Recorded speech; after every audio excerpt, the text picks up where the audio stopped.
Durant cette semaine on était en train de préparer une vidéo sur un autre sujet. Mais vu la grande polémique qui a suscité notre dernière vidéo, et le nombre de commentaires qui arrivent chaque minute sur notre boîte mail, beaucoup d'encouragements de votre part pour lesquels on vous remercie chaleureusement. Beaucoup de critiques aussi. Et c'est tout à fait normal. D'ailleurs la quasi-majorité des commentaires bons ou mauvais sont rendus publics sur nos vidéos. Mais on a préféré supprimer certains commentaires insultants, irrespectueux et même parfois racistes entre Algériens, Français et même Marocains. Alors s'il vous plaît arrêtez d'écrire ce genre de commentaires. De toute façon ils ne seront pas publiés. Revenons maintenant à la raison de cette deuxième vidéo sur le même sujet. Le refus du visa aux Algériens. Certains d'entre vous ont cru que c'est juste un coup médiatique, qu'on voulait juste faire le buzz. Alors que ceux qui nous suivent depuis le lancement de notre chaîne en mars dernier savent très bien que c'est faux. Si vous regardez nos premières vidéos, vous allez voir que notre but était de vous aider et vous accompagner dans vos démarches de demande de visa. Une dernière clarification avant d'écouter le président de la République française, Monsieur Macron, s'exprimer sur le sujet. Sachez que cette restriction des visas qu'a prise la Commission européenne ne concerne pas juste les Algériens, mais 16 autres pays sont concernés, comme la Russie, la Tunisie, le Nigeria et l'Ukraine. On vous expliquera en deuxième partie de cette vidéo pourquoi c'est l'Algérie qui fait plus polémique. Écoutons maintenant ce que pense Monsieur Macron sur le refus du visa aux Algériens.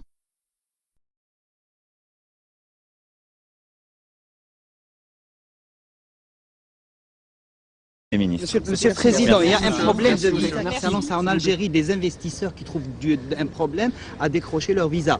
C'est-à-dire les investisseurs et même les journalistes. Vous avez promis lors de votre dernière visite d'aider les journalistes, mais ce n'est pas le cas. C'est-à-dire il y a beaucoup de refus, il y a beaucoup de contraintes qui croisent les journalistes. Mais il y a des contraintes, il y a aussi trop aujourd'hui de circulation illégale, donc c'est normal qu'il y ait des contraintes. Pas pour les journalistes. Non, pas pour les journalistes, et c'est pour ça que j'ai demandé qu'il y ait beaucoup de pragmatisme. Les écrivains, les journalistes, les intellectuels, les politiques. Mais nous, on fait tout ce qui est possible pour que la circulation soit facilitée, et on continuera, j'y suis très attaché.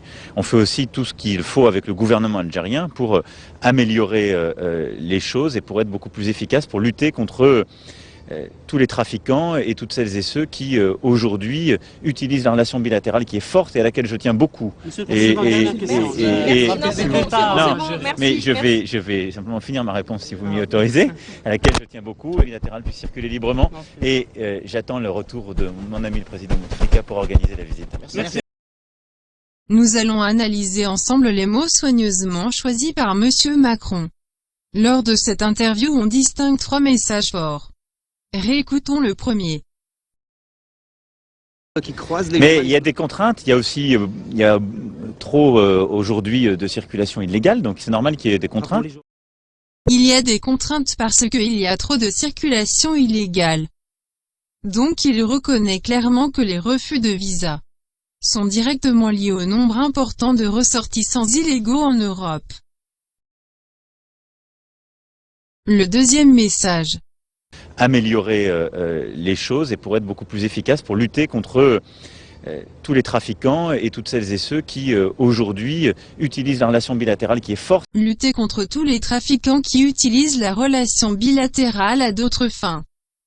Là il fait référence aux députés, pour lesquels le visa a été refusé il y a quelques semaines.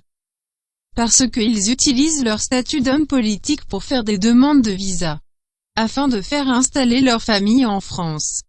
Ici on ne peut qu'applaudir cette décision de refus. Et enfin le troisième message. Mais nous on fait tout ce qui est possible pour que la circulation soit facilitée, et on continuera, j'y suis très attaché. On fait aussi tout ce qu'il faut avec le gouvernement algérien pour améliorer les choses et pour être beaucoup plus efficace. Ici Monsieur Macron nous laisse entendre qu'un éventuel retour à la normale est envisageable. Car c'est dans leur intérêt aussi. Mais à condition que les négociations actuelles avec Alger aboutissent à une solution efficace contre le flux de migrants illégaux en Europe. Mais lors de cette interview, Une chose nous a vraiment choqués.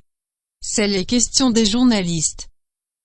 Le journaliste qui est censé vous représenter, vous les Algériens, cherche uniquement à savoir si ces contraintes concernent aussi les journalistes.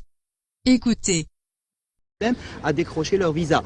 Et les investisseurs et même les journalistes. Vous avez promis lors de votre dernière visite d'aider les journalistes. Mais ce n'est pas le cas. C'est-à-dire il y a beaucoup de refus, il y a beaucoup de contraintes qui croisent les journalistes. Mais il y a des contraintes, il y a aussi trop aujourd'hui de circulation illégale, donc c'est normal qu'il y ait des contraintes. Pas pour les journalistes. Non, pas pour les journalistes, et c'est pour ça que j'ai demandé qu'il y ait beaucoup de pragmatisme. Les écrivains, les journalistes, les intellectuels, les politiques. Mais messieurs les journalistes, les 40 millions d'Algériens ne sont pas tous journalistes.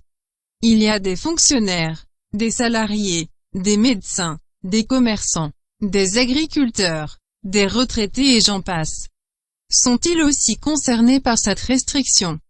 Ou bien cela ne vous intéresse pas? Pourquoi sur les 17 pays concernés par cette restriction de visa par la Commission européenne, l'Algérie est le pays qui pose plus polémique? Une des principales raisons de cette polémique, les accords d'Évian. Au cours des négociations des accords d'Évian en 1962, l'Algérie et la France, au nom des liens qui unissent les deux pays, ont conclu un accord sur la libre circulation des Algériens sur le territoire français après l'indépendance.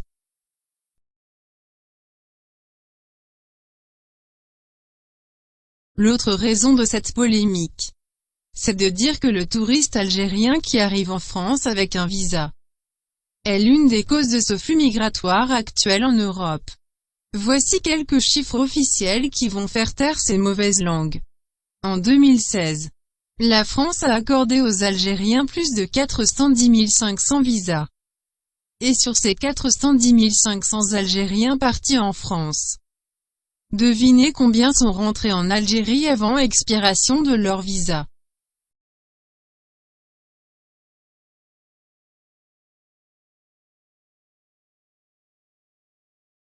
Plus de 400 000 sont rentrés, c'est-à-dire la quasi-totalité. Donc seulement 2,5% sont restés. Et plus de 97,5% ont respecté leur visa. Et les services consulaires ont constaté une chose très importante. En parallèle à l'augmentation des taux de visa accordés entre 2012 et 2017, le taux de personnes qui ne rentraient pas avait fortement diminué. Mais depuis fin 2017, c'est exactement l'effet contraire qui se passe. En parallèle à cette restriction de visa appliquée par la Commission européenne, le taux de candidats à l'immigration illégale a fortement augmenté.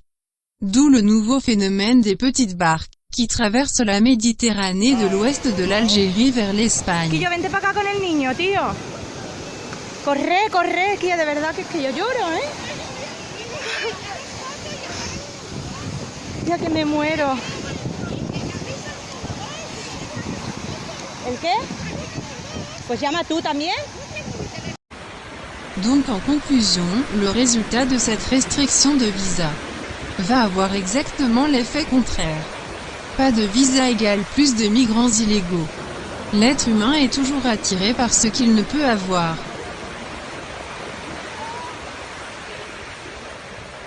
Et voilà. C'est la fin de cette vidéo. Merci de l'avoir regardée.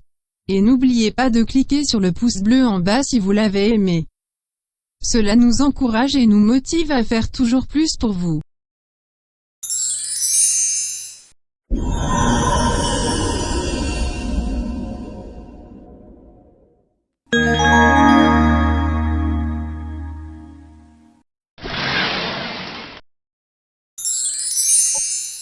Et pour ne pas rater nos prochaines vidéos, abonnez-vous à notre chaîne. Encore une fois, on vous remercie infiniment pour votre fidélité. Et on vous dit à très bientôt.